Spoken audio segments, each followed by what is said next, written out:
а тепло. Ну что, проверим, почем нынче тепло для народа.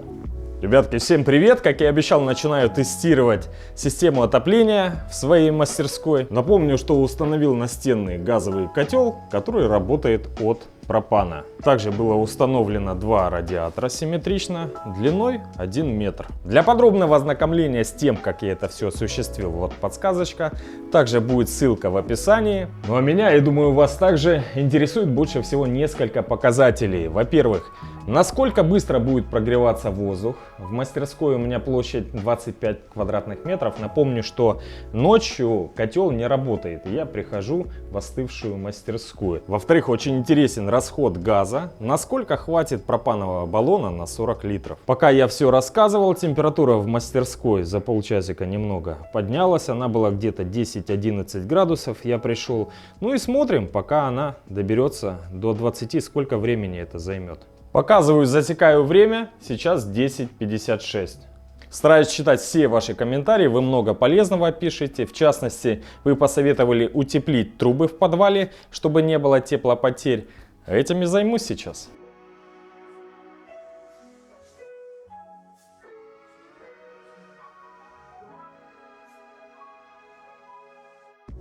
Прошло примерно 1,5 часа, и температура в мастерской нагрелась уже почти до 18 градусов. Находиться уже очень комфортно в мастерской. Но этот тест некорректный, пока его остановлю, потому что большая разница температур. Там, где станок 18, а здесь на 3 градуса меньше, 15 градусов. Надо все бросить и сейчас серьезно заняться утеплением ворот. Получается, часть тепла сразу теряется, просто в холостую грею улицу. В этом году мы также с Игорем озаботились об утеплении крыши базальтовой ватой толщиной 100 мм, а сверху профнастил. Внутри я дополнительно начал подшивать потолок плитами ОСБ. Если все доделать до конца, это также будет серьезный плюс к утеплению. Сейчас с помощью монтажной пены я хочу устранить все щели на воротах, которые открываются. Приготовил вот такую густую жидкость. Здесь смазка для подшипников, масло и сольвент, чтобы немного все это дело разбавить. Этой смазкой я везде хорошо обработаю по периметру ворот, чтобы они имели возможность открываться. Монтажная пена прилипнет только к ответной части.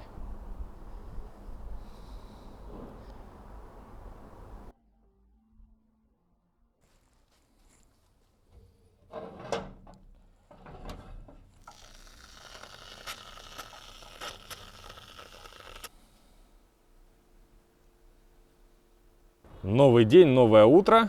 Передаю, что в Ростове у нас где-то 1 градус тепла, но у меня на термометре 4-5 градусов. И можно начинать тест, как быстро прогреется мастерская до 18 градусов. Вчера я даже успел утеплить ворота, но это еще не окончательный вариант. Еще будет слой пенопласта толщиной 10 сантиметров. Сейчас 8:52, и у меня в мастерской 13 градусов тепла. Включаю отопление.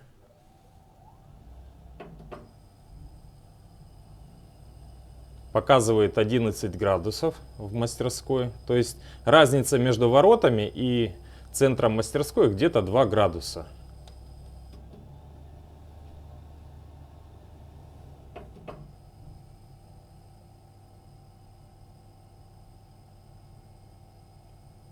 Также из доработок вчера пробил отверстие диаметром 150 мм под вентиляцию. Приток свежего воздуха у меня идет с подвала, туда еще старый хозяин провел вентиляционную трубу.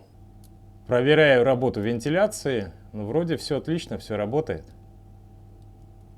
10 часов и температура воздуха поднялась уже до 16 градусов, даже чуть-чуть выше. Находиться уже очень комфортно в мастерской. Время 10:42. И температура уже больше 18 градусов. Получается, за 1,5 часа температура в моей мастерской поднялась на 6 градусов до 18. Выше уже я ее поднимать не буду, потому что будет некомфортно работать, будет очень жарко. В принципе, и 18 я уже чувствую, если я буду двигаться быстрее, то будет жарковато. Можно даже пониже.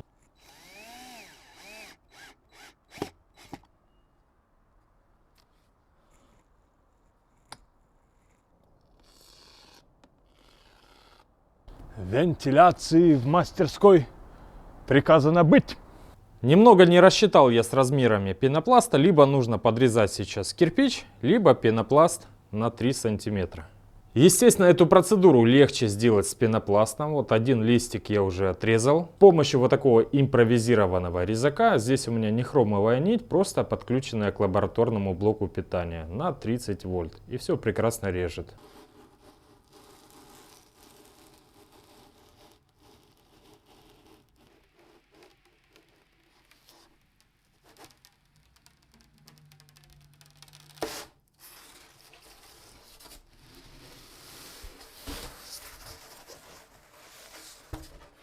Получается довольно быстро и аккуратно. Теперь можно пенопласт приклеить на пену и приступить к укладке кирпича. А потом останется штукатурить.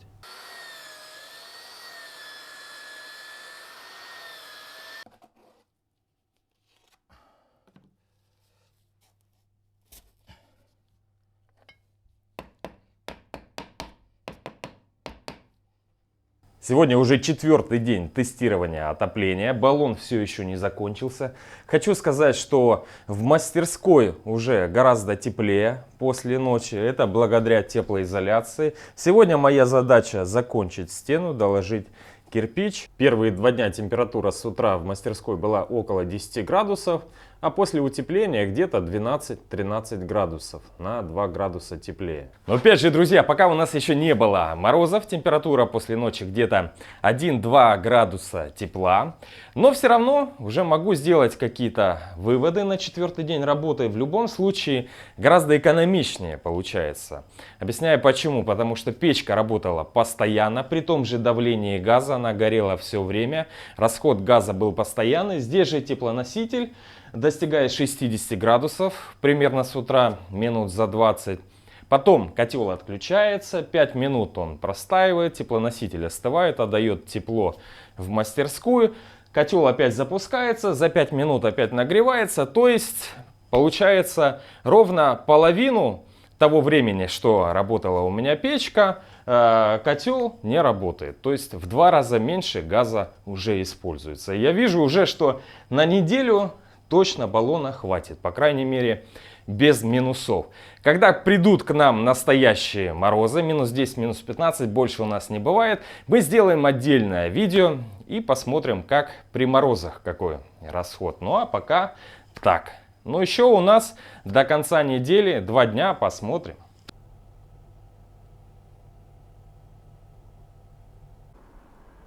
Ай, красота получается.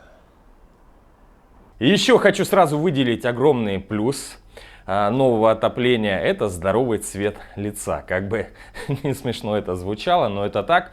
От прошлой газовой печки у меня просто к концу дня лицо становилось красным. Кожа постоянно сохла, шелушилась. Очень некомфортно было. Да и регулировать температуру было очень неприятно, особенно с утра. Поближе к себе поставишь печку, тебе жарко становится, подальше уже холодно. В общем, определенный был дискомфорт. И еще один несомненный плюс работы настенного газового котла — это тишина. Сейчас он включится, поймаю момент, и вы послушаете, как тихо. Пока еле-еле слышно только работу циркуляционного насоса, который гоняет теплоноситель по системе.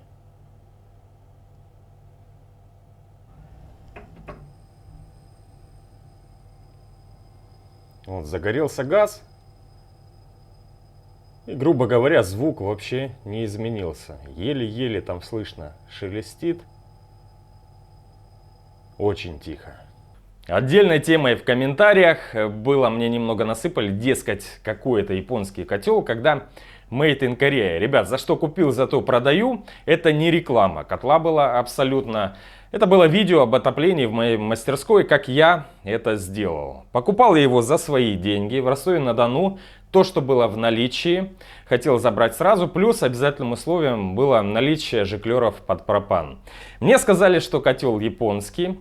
И после того, как написали мне в комментариях, я полез в Википедию. Ринай — это огромнейшая японская корпорация. У нее куча дочерних предприятий и фирм по всему миру, в том числе в Корее, в Австралии. Так что на самом деле, чей этот котел, японский, не японский, для меня это совсем не важно. Никого я не хотел вводить в заблуждение.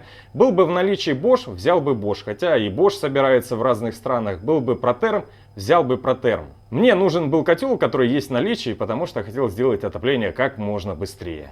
Работа выхлопа почти незаметна, еле-еле парит.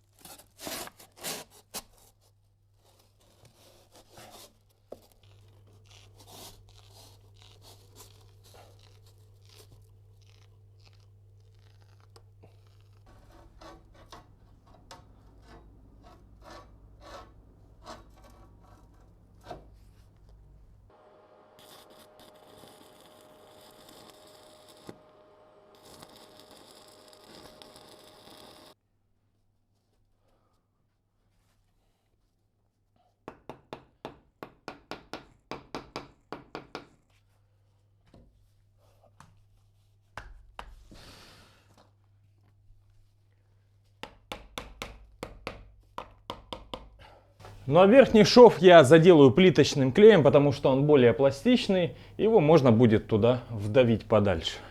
Еще один рабочий день подошел к концу. Закончил укладку кирпича. Теперь у меня появится еще одна стенка. Естественно, после того, как я ее оштукатурю, можно будет сюда вешать какое-нибудь оборудование. Штукатурить буду, наверное, через неделю. Пусть раствор хорошенько высохнет. 20:43. И температура в мастерской 18 градусов. Честно говоря, ребята, когда двигаешься, даже жарковато. Я бы градусов 16, наверное, вот так вот оставил. Оптимально в мастерской, когда работаешь. Ребята, я хочу вам показать, сколько газа еще осталось.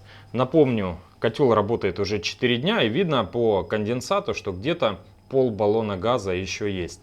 Еще нужно учесть, что один день я отапливал печкой.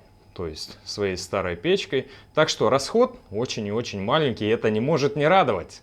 То есть на неделю газа по-любому будет хватать. Ну, по крайней мере, пока не будет адских минусов. По идее, редуктор использовать не нужно, но я решил провести эксперимент для себя и проверить, будет ли хватать давления газа для нормальной работы котла. Редуктор сейчас закручен наполовину. 4 дня полет нормальный, то есть где-то среднее давление выставлено и прекрасно все работает. Пару слов о безопасности, о возможной утечке газа. Ребята, ночью это невозможно, потому что я ухожу. Отопление ночью не работает, газ я закрываю баллон. Ну а днем, ребята, малейшая даже утечка газа. В баллоне, кроме газа, есть еще газолин специально, чтобы почувствовать утечку. Малейшая утечка, и вы почувствуете, неужели вы не закроете баллон. Да и плюс надо делать так, чтобы никаких утечек не было. В будущем, естественно, я хочу сделать все по правилам техники безопасности и убрать баллон из помещения, сделать специальный шкаф на улице для него. Но шкаф должен быть как можно лучше утеплен, и туда должен быть приток теплого воздуха. Иначе баллон работать не будет, будет просто перемерзать, газ не будет испаряться. 3 года эксплуатации, баллон стоял в мастерской, топился печкой, и все было хорошо. Главное, аккуратно и с трезвой головой к этому подходить. 3 декабря, 10 часов утра, сегодня уже 5-й день тестов. Сегодня попробую визуализировать расход газа.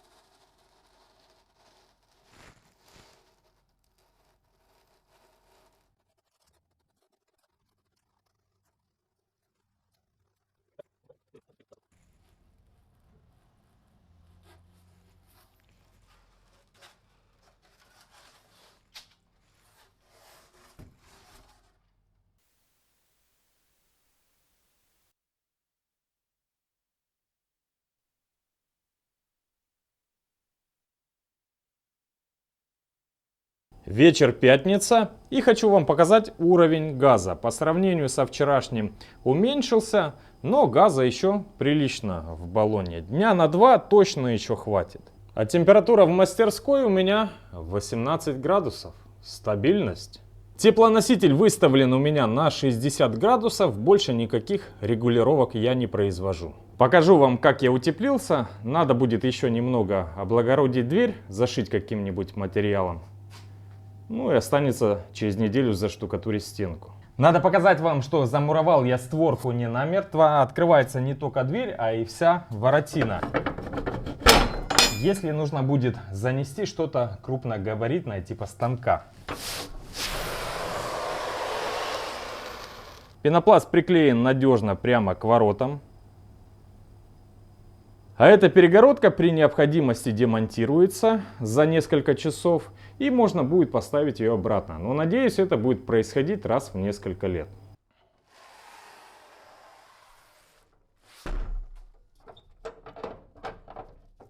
По поводу теплоносителя. В систему у меня залито где-то 18 литров этиленгликоля до минус 30. Он держит температуру, очень удобно, потому что не планирую я ночью отапливать для безопасности. И также, естественно, какие-то у меня выходные будут, чтобы система не разморозилась. Написали мне, дескать, он ядовит. Ребята, да, но это если его принимать вовнутрь. Делать это не обязательно. Контур на горячую воду я промыл от этиленгликоля. И если не открывать вот этот кран подпитки, то никак этиленгликоль туда не попадет. В будущем можно в подвале внизу поставить еще один кран в нижней точке, чтобы сливать теплоноситель, и через него же можно будет заполнять. Вечер пятница, и хочу вам показать уровень газа. По сравнению со вчерашним уменьшился, но газа еще прилично в баллоне. Дня на 2 точно еще хватит. А температура в мастерской у меня 18 градусов. Стабильность. Итак, уже смело можно делать предварительные выводы. Самый распространенный вопрос в комментариях был, насколько же хватит пропанового баллона. 5 дней работает отопление, без сбоев, все прекрасно. Температура в мастерской 18 градусов, очень комфортно, очень тепло. И еще газа осталось примерно на 2 дня, может даже больше. То есть по-любому на неделю баллона пока будет хватать. Но это пока нет у нас минусов. Когда наступят, я обязательно сделаю для вас подробнейшее видео, насколько увеличился расход и увеличился ли вообще. Также, думаю, будет всем интересно, во сколько же мне обошлось тепло в мастерской. Ребята, где-то 80 тысяч рублей я потратил, котел, батареи, трубы, мелочевка плюс утеплитель. Все это вышло где-то 80, даже может немножко больше, 85 тысяч рублей.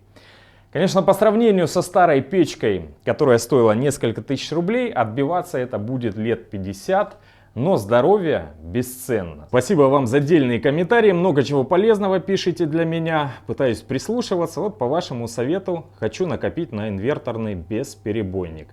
Этот стабилизатор у меня пока работает, но при сильных скачках он не справляется и просто может выйти из строя плата здесь какая-нибудь. Чтобы температура после ночи поднялась на 6-8 градусов, нужно где-то 1,5-2 часа. Потом эта температура просто поддерживается. На сегодня, пожалуй, все. Надеюсь, видео было вам полезно. Если да, поддержите лайком.